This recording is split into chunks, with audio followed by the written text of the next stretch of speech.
Matt's been talking about this for weeks now. Who are the best number twos in the NFL? Chris Godwin, when healthy, is certainly on this list. You can't forget about T. Higgins. Everyone is thinking about T. Higgins when they hear about best number twos. Devontae Smith is on this short list. Jalen Waddle, Jordan Addison, George Pickens, Jameson Williams. Look at the release. There's your separation. Great route. Stutter and go. Gets by clean. That is unbelievable. Maybe the greatest catch I've ever seen. I think number 7 right now is probably Jordan Addison. And I know that. So to me, I think Addison at number 7 here. I think he's a really good, crafty player. 70.9% success rate versus man coverage. That's really good. Zone coverage, a little bit like 42nd percentile success rate versus zone last year.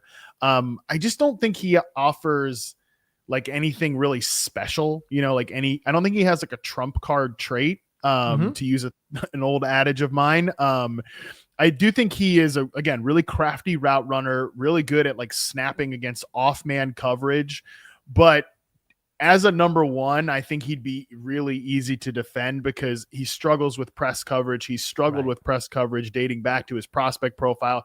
It was true in his rookie year.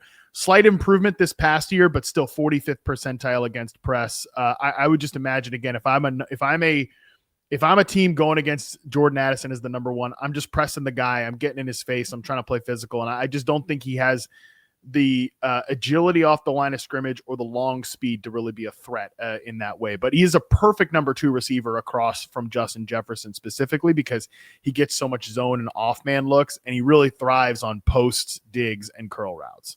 His nearly 71% success rate versus man coverage is good. It crosses that threshold.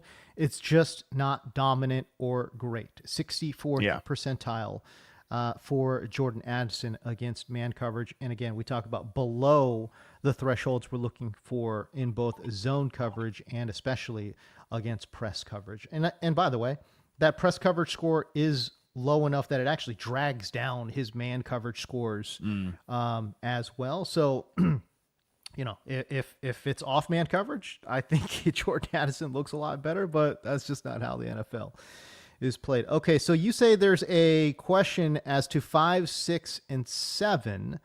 I think that there is clearly a tier here. There's a tier group. Jordan Addison is 7. Who's number 6?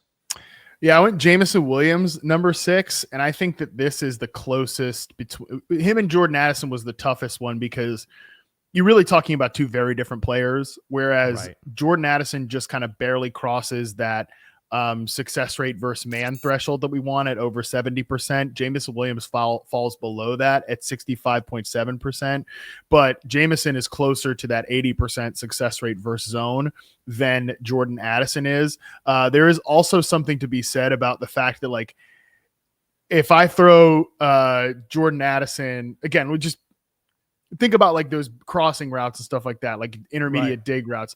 I throw Jordan Addison that, 15-yard dig route, he's probably going to get me 15 yards. If I throw Jameson Williams that 15-yard dig route, he might get me, 30, 40, 50-yard touchdown on that. Crib so shot. I also think that they're pretty even in terms of playing the ball at the catch point. Neither guy is perfect.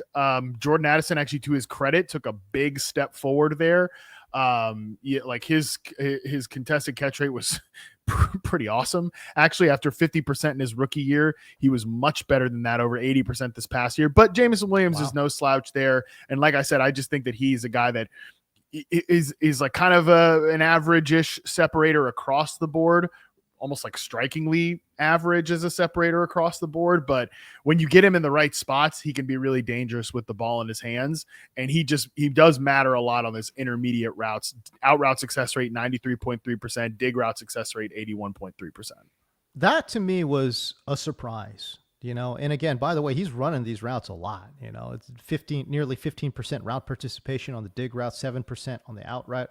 That's a lot. That's 22% of his total routes are basically in that, intermediate area, either going in or out. And he is just straight up really, really good there, especially on the dig route that you mentioned that where if he catches the football and he's moving, good luck, you know. I mean, you better be tight, because I tell you what, he can get away from you real quick. Jameson Williams is certainly a dangerous weapon with the ball in his hands.